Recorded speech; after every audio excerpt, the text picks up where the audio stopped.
chick flicks, romantic comedies, rom-coms. You love them, you hate them, but we are here to eviscerate them. Welcome to the RomCom Killjoys podcast. I'm your host, Jonelle Walker. Now, let's get on with some feminist joy killing. Welcome back to the show, everyone. It's episode 13, and 13 in many cultures is an unlucky number, but this is actually a very lucky episode. We are lucky to have my soul sister, my sister from another mister, Rachel. Rachel, would you introduce yourself to the people? Hello, I'm Rachel. I've known Jonelle since we were both 12 years old, in the same homeroom, and obsessed with the same very cute boy, Ben Filer. We should have known at that moment that one day we would spend an hour recording a podcast about rom-coms. I feel like everything in our lives has led up to this very moment, if I'm being honest with you.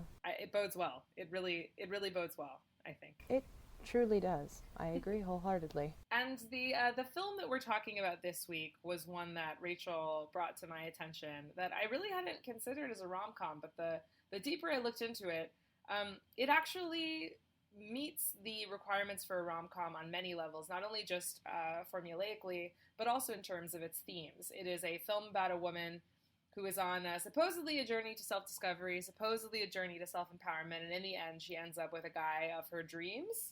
Question mark? Scare quotes? We'll get into it. The film is I Feel Pretty, the year of our Lord 2018. Here is the Google summary. An ordinary woman who struggles with feelings of insecurity and inadequacy on a daily basis wakes from a fall believing she is suddenly the most beautiful and capable woman on the planet. With this newfound confidence, she is empowered to live her life fearlessly and flawlessly. But what will happen when she realizes her appearance never changed? Well, Rachel, that's what Google says this movie is about. But what would you say this movie is really about? I feel like this movie was really meant as a very saccharine sort of self-helpy pile of crap. So, I mean, it really delivers itself under the guise of female empowerment and feminism, but the message that I ultimately got from it was you can feel good about yourself and you can be confident, but people are still going to be grossed out by that because you are not what they think is the ultimate in attractiveness. And in the end, even though you have another potentially more, quote, attractive suitor, you are still going to wind up with the guy that is on your level. It was just very heavy-handed and not well done, I feel like. Yes, I think that you pretty much sum it up there, right there, with what it tried to do versus what it actually does. And that's really the key tension with this movie. What would you say this film thinks the title of its self-help book is? Like, what is its intention? What is it trying to inspire women to feel? Don't worry, chubby girls can get ass too. Just ass that's appropriate for them, honestly. It just, when you think about the fact, I mean, it was made by big Hollywood names, and so for me, it almost serves as a reminder. You know, you can be confident in yourself, but don't be too confident because you're really not that great. That's kind of what it delivered for me. That's how it came across. It was just very cringy, I suppose. I think what you're saying here about the main figure's level of attractiveness or unattractiveness really means we need to talk about this main figure. And that main figure is Amy Schumer, who is playing a character, but really she's playing herself. Let's talk about what I would say is Amy Schumer's star text.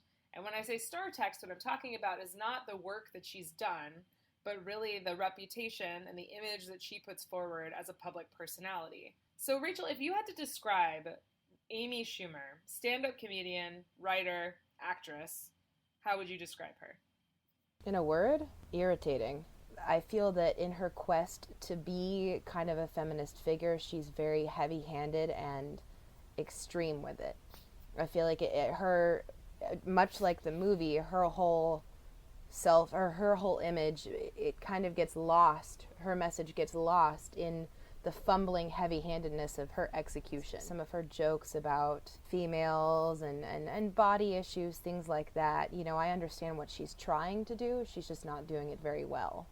In my notes, I wrote extensively about how this film is trying to set itself up as kind of a spiritual successor to both the movie Big, in which Tom Hanks wishes to be an adult, and also the film Shallow Hal, in which a very shallow guy played by Jack Black begins to see people as they are in terms of their personality and their goodness as opposed to their physical beauty. So he sees Gwyneth Paltrow, who is in actuality morbidly obese, as Gwyneth Paltrow.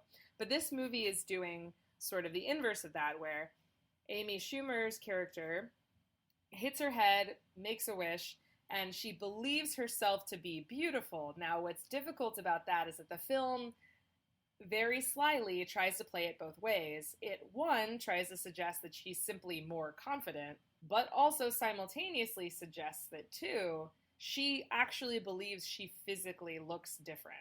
Am I right? Yeah, absolutely. Yeah, there are some very uncomfortable scenes where she's, you know, touching like certain parts of her body and somebody's looking at her and she's saying, "Look at me. Oh my God." And the other person is looking at her and going, "Yeah." And the way that she's interpreting it is, "Yeah." But in all reality, you know, the other person is highly uncomfortable because she sees herself this certain way, and the other person is wondering what in the hell she's seeing. Exactly. So what the film is telling us, instead of telling us that what it thinks it's saying, which is that confidence is great and it'll get you all the things that you want in life, what it's actually telling us is if you look like Amy Schumer, or worse, God forbid, whatever that means, you shouldn't have confidence because that's sad and funny and tragic. Well, and that's another thing that really struck me about this movie. It is encouraging women to be confident, but also discouraging at the same time. It's a very large juxtaposition in this movie, you know, because Amy Schumer, she participates in the wet t-shirt contest, and she's seeing herself as owning it and rocking the stage, and everybody else in the room is just shifting around uncomfortably, looking at each other and asking, you know, classic, like, is this real life? Is this actually happening in front of me right now? And so it's very subversive, I feel like, towards women and being confident. I feel like it simultaneously encourages it on the outside, but then undermines it subversively. Right, like it's very strange how the kind of arc of that scene in the wet t-shirt contest is that, as you say, people are uncomfortable, they're weirded out by her, like, confidence about her body, which, by the way, I wrote in my notes, like, actually I would kind of kill to have Amy Schumer's abs.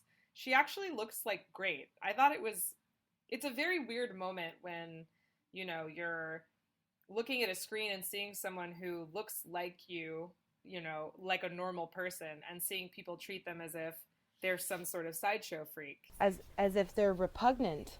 Absolutely. Yeah, and that was another thing that struck me. You know, I first watched this movie with my mom, and it gets to that part, the first part where she's wearing something, you know, fairly revealing, and we both looked at each other and we were like, well, shit, man, like she looks good. You know, I didn't even realize she looked that good. And then, so as a woman, you're watching this and you're going, oh man, so if that is supposedly bad, if that's really terrible, then I don't even want to know what they would think about me. Even the scenes where they try to suggest that, oh, but it's fine because all women struggle with insecurity, those scenes with Emily Ratajkowski, who is a beautiful Victoria's Secret model type, you know, those scenes with her where she's talking about her breakup and how she gets insecure sometimes, and Amy Schumer's character makes jokes. Hot people have feelings too. And the idea being like, all women are insecure, but insecurity is not the issue, of course. What the film's more concerned with is how you're perceived and how much your sense of yourself lines up with how you're perceived by others. And if there's a big gap between those things, it's funny.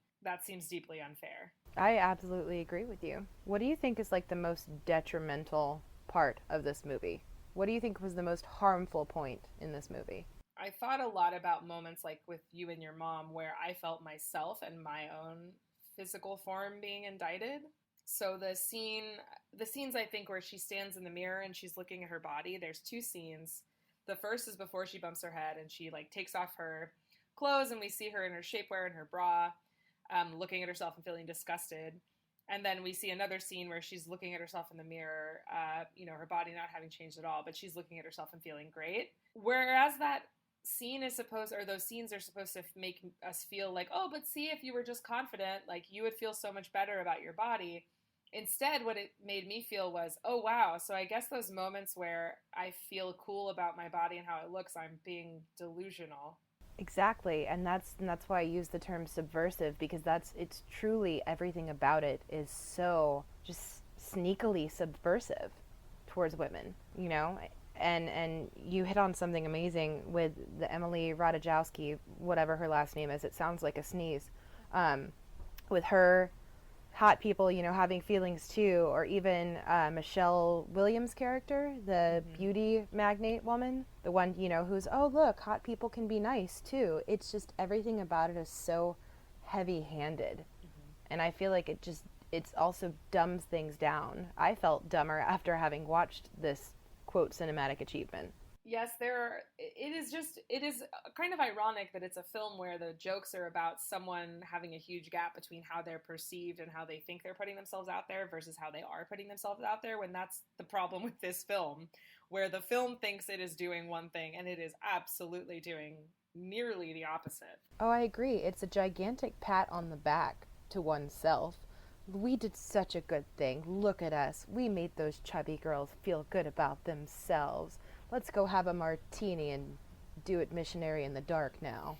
Well, and one of the things that I found especially weird about it in terms of casting is that Amy Schumer, as I was saying before, like her star text is that she's put herself out there as this figure that sometimes scholars calls the female grotesque, which is this person who is missing the mark in terms of Western females' beauty standards, but is nonetheless asserting themselves in a hyper feminine way.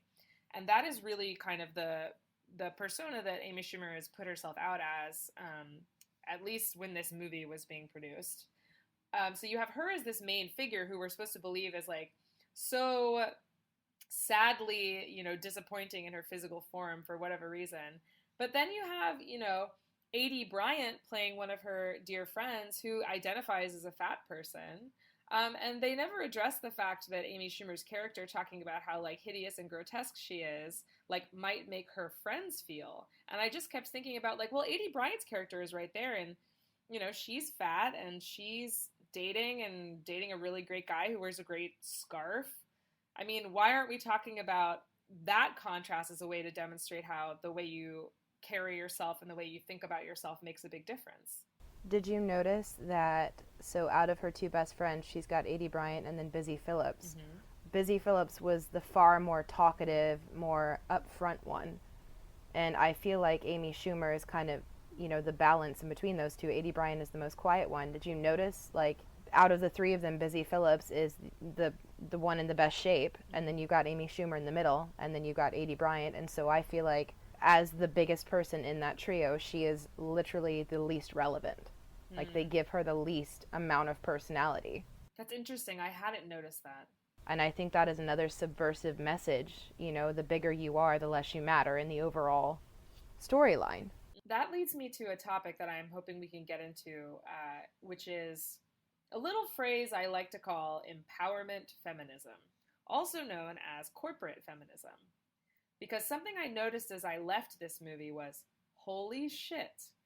This is a movie that tries to sell you self-confidence and loving yourself through a plot line rammed through a cosmetics company. Once again, the whole movie contradicts itself. I feel like people, when they watched it, they left with more questions than they had, when the movie began. Although I do, now that I'm saying it, I do wonder, and especially because like you're someone who's, skills at makeup is something like I really admire as this like art form and this way to like self-fashion and to really like set your, self apart. So I wonder, I mean, for you, how do you feel like the movie's message about makeup gels with your own sort of love of makeup and cosmetics and the artistry of it? Well, so before we really get into my feelings on the topic, I do want to point out that one of Amy Schumer's character's main points in working for the makeup company when she speaks with the, Lily LeClaire, is that they need to be making makeup for the, quote, everyday woman. But Amy Schumer before is the everyday woman. And so it's only, it once again, it subverts itself. She's talking about, making makeup for the everyday woman and making it accessible for everyone, but then she's not happy with herself until she thinks she's this super hot force to be reckoned with, somebody above average. So as far as my feelings about makeup and the makeup industry and this movie using that as a vehicle to deliver the plot, I feel like it was kind of not super effective. As somebody that does love makeup and loves putting it on, I mean, I do makeup for myself. I definitely get compliments whenever I, make my eyes all dark and dramatic, and it does feel nice to get positive feedback. And I feel like I kind of set the tone for my day when I put on my makeup. That routine helps me start off my day. But first and foremost, I do it for me, and if there's a day where I don't want to wear makeup, then that's all right, Less about this idea of like, oh, well, I use makeup to empower myself. It is, I use makeup to express myself. And as you said, like, set the tone for my day, like, make myself feel like myself. I think the film's invocation of power in that corporate context is really interesting. And the fact that part of Amy Schumer's character's success is working her way up the corporate ladder. It's sort of interesting how that sort of parallels her sudden newfound confidence. I wonder if it's implying that economic success is the same as personal revelations, I guess. I feel like part of that message, it echoes one of the main kind of hidden points in the movie, feel good about yourself but know your place. Like, as a bigger person, like, feel confident but then still know the level of man you're allowed to wind up with. Feel great about yourself but also know that you still need to stay, in the makeup area or in the kitchen or in some other vastly female field. Feel good about yourself within the confines of what we feel comfortable letting you feel good about yourself about. Yes. Since we are on a rom-com podcast, let's get into that romantic element of it and the two men who end up sort of vying for Amy Schumer in this film. They are both white guys, very, one is pretty standard looking. His name is Ethan. He's kind of awkward. He's great. Then there's Grant LeClaire, who is very conventionally attractive, dates Brazilian models. And they both vie for Amy Schumer, but, as you say, Rachel, what happens? Of course. Well, we've got this one guy, on one hand, who's bearded, a little bit of dad bod going on, super solid individual. For all intents and purposes, he's adequate. He's great. He's mediocre. And then on the other hand, you have this six-pack Nordic god-looking figure, my lord. And yes, of course, they're both going after Amy Schumer. But then in the end, she winds up with the mediocre guy, the safe guy. Because once again, feel good about yourself, feel confident. Yay, we let you get close to this super hot guy, but also you're going to wind up with the bearded dad bod guy. Because that's what you rate. That's your level. I literally wrote in my notes in all caps, you can have both. You can have both! Exclamation point. In the scene where she turned down Grant LeClaire. Because, and I actually thought about this later because I was like, wait, am I being too harsh? Like, were she and Ethan, were they exclusive? Like, was she just trying not to cheat? And then, of course, in the end, there's this whole thing about Ethan being like, oh, you're my girlfriend, after she turns down Grant LeClaire. So they weren't even official. They weren't even monogamous. And she turned down this, yes, Greek god of a man. Why? Well, once again, be confident, but you can't go too far. They wouldn't actually let her be with him because that would be too much. It's too far past what they're comfortable, deeming socially acceptable for people who are not the ideal. And why is that? I mean, what is it about showing relationships between people of, varying levels of, cookie cutter attractiveness that people are so uncomfortable with, you think? I feel like it really, and this may make me sound crazy. I feel like it goes back to control. If you keep the masses uncomfortable and make sure they know their place, then they're less likely to shake up the status quo. And for the land of Hollywood, where everybody is a size 2 and teeny and perfect, they're on the top, and so they're going to want to stay there. And I feel like a lot of times Hollywood does not allow women, if they're not that ideal, they are not allowed to break out of that box. They want to keep them there. Right, because I think your point about not disrupting sort of the power that people who are conventionally attractive have at the top is really key. That sort of destroys the whole power structure. Like, for example, Lily Leclerc, as you alluded to earlier, her insecurity, right, is that she has this high-pitched voice that means people don't take her seriously. But how much does that actually materially mess with her day-to-day life? Not so much. I mean, maybe we see small parts of it in the film, but in terms of relationships, I mean, if the film were to suggest that perhaps Amy Schumer was more desirable than Lily Leclerc due to that, that would fuck the whole thing up for this attractiveness power structure. Because then it would suggest that, all of the things that Lily Leclerc has, apart from, the money, just the attention and the acclaim and the adoration that Amy Schumer's character shows her in the beginning of the film, is meaningless. But I mean, this movie, it was just, I feel, just a travesty all the way around. And it's so disappointing to see the whole self-help, self-confidence, that old trope just being redressed and reshoved out over and over again with no major change. There's a line in this movie that I really like, actually. It's the only line in this movie that I like. And it's when Busy Phillips confronts Amy Schumer towards the end of the film, once Amy Schumer's come out of her strange delusion coma, I guess. I don't even know what to think of the rules of the world with that. But Amy Schumer's explaining the whole situation to her friends. She's saying, oh, I wish to be beautiful, and then I believed that I was. And then Busy Phillips says, your greatest wish was to be beautiful? That's so sad. Oh yeah, that's right. That was an excellent line. And I feel like that was a moment where this movie got, very briefly, for a brief shining moment, it got to what it was trying to say, which is that in the end, beauty is great, but it's not everything. And I just wish that there were more moments in the film where that showed up. I mean, did you feel like that philosophy showed up elsewhere in the movie? There was one moment that I enjoyed when she's first applying to be the receptionist, and the current receptionist is just very snarky with her. And Amy Schumer, I mean, of course, she's just like a golden retriever at that point. She's just happily oblivious, and she's just excited to be there.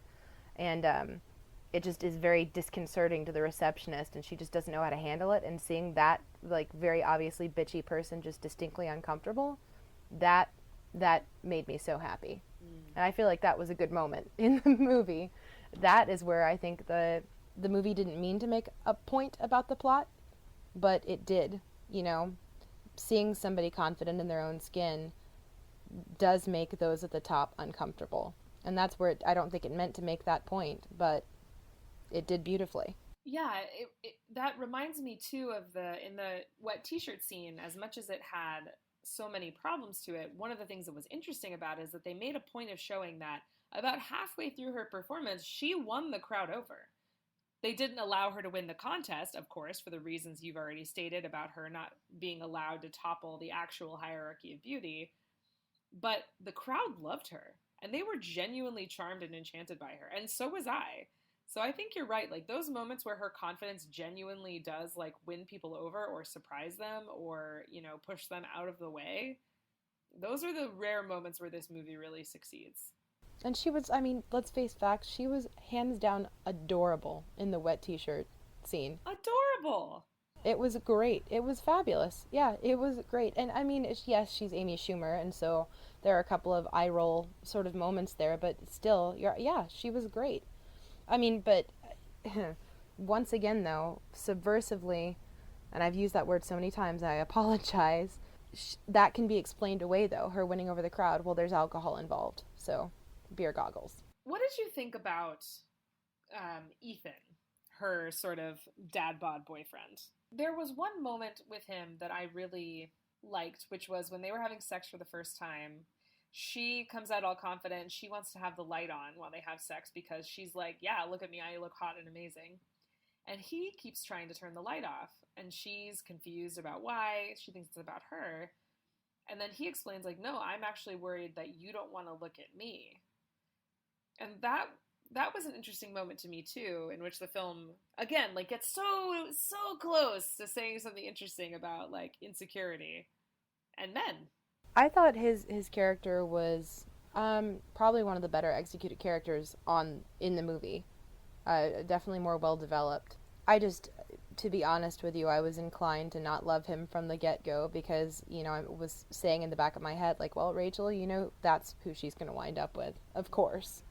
So that kind of sullied me on him a little bit. But the character himself, definitely adorable and very sweet and solid. You know, just solid dude. Nothing amazingly extraordinary about him. But yeah, the self-consciousness thing, that was nice that they pointed that out.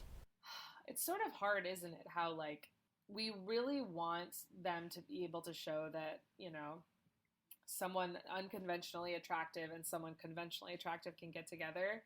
But then when we see, you know, unconventionally attractive Amy Schumer and unconventionally attractive Ethan getting together, it is sort of disappointing because it doesn't subvert the norm, but it also feels like nice. Like it's not a bad thing they get together.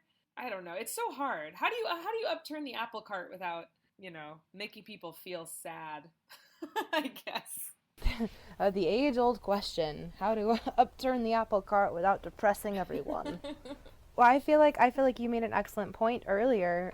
Writing it in all caps, she can have both. I mean, there really was nothing stopping her from doing that.